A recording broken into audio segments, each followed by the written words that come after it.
In this video, I will show you the 4 must-have plugins for every new website. And the great news is they are all for free. Stay tuned.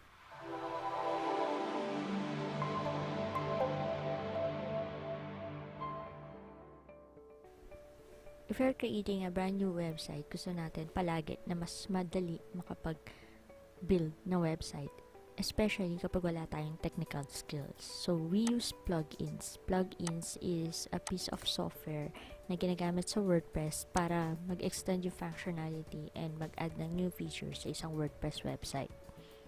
Plugins is located in the left navigation pane. Para mag-add ng new plugin, click lang natin yung Add New and then type natin yung name ng plugin sa search box on the upper right. Once the plugin is found, click Install and then activate it. Lahat ng installed plugins makikita natin under Installed Plugins.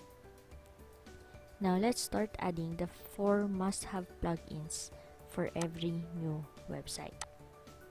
First is the security.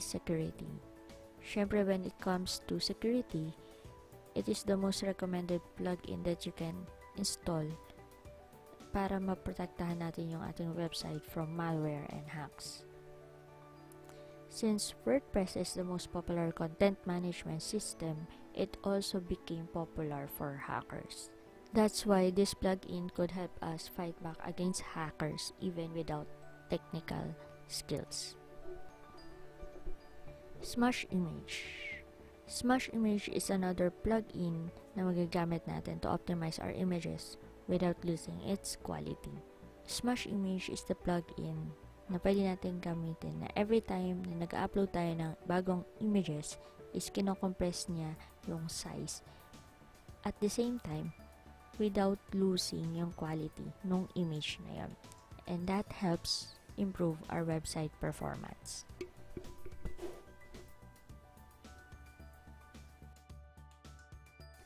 Next is Yoast SEO. Yoast SEO is the most recommended plugin to help optimize our contents.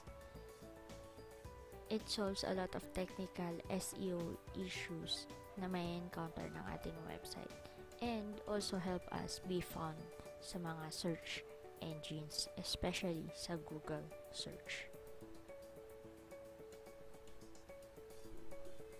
Next is the pretty links. One way to improve our search engine ranking is with the use of pretty links. These are shortened links with a customized URL. Usually, ang ginagamit natin is yung domain natin and it improves the visibility of our brand. It makes long random name URLs into a shorter links so it will be easier to memorize, promote, and share.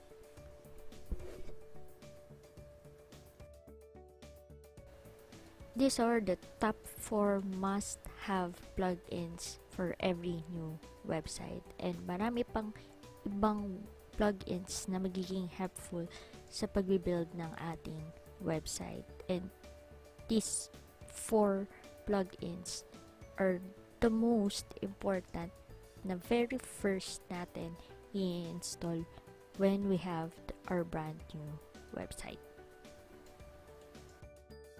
So kapag nagustuhan mo ang video na to, don't forget to subscribe and click on the bell icon para ma-notify ka sa next episodes ko. Don't forget also to comment, like, and share this video and hope to see you on my next episodes. God bless everyone!